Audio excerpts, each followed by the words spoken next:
Welcome to another Jews for Jesus series. Today I would like to introduce you to the idea of Arabian Judaea, as put forward by Kamal Salibi.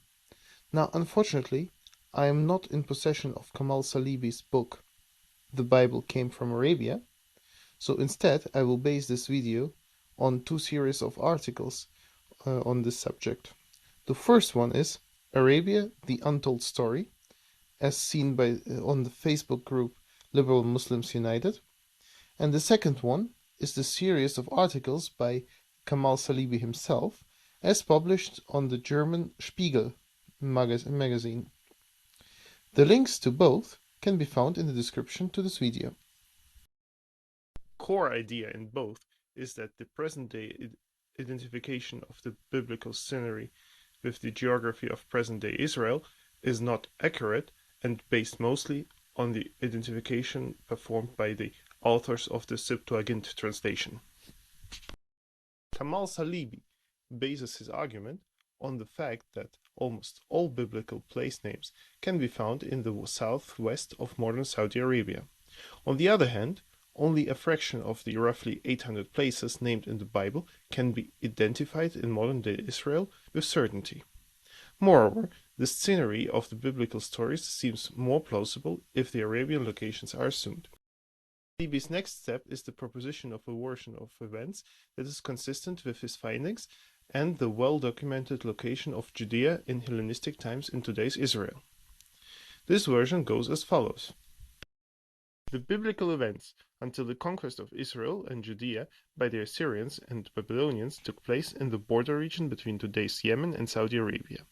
Around the time of the biblical prophets Ezra and Nehemiah, a large share of Jews migrated to what is Israel today. During the Hellenistic times, the Hebrew Bible was translated into Greek by Jewish scholars living in a Hellenistic environment. Those identified the land now known as Israel with the biblical places and translated the Septuagint accordingly. Salibi argues for his version of the story based on the lack of conclusive archaeological evidence from Israel, in spite of highly financed archaeological efforts in this region.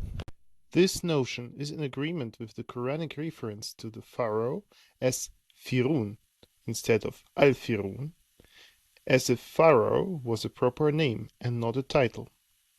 Moreover, the relocation of biblical Israel in proximity to Mecca resolved the problem of Abraham traveling 1,200 kilometers several times a year, as reported by Ibn Kathir. Obviously, Salibi's hypothesis is explosive to what is currently common belief about the biblical geography. It is already deployed to promote different political and theological views. For example, the Badr Society promotes anti-Zionism. Some Ethiopians use this thesis to promote themselves as the true children of Israel. The Liberal Muslims United argue with these claims against Sunni Islam and for Quranism. But before we talk about political implications or religious implications of these claims, let's examine the counter-evidence.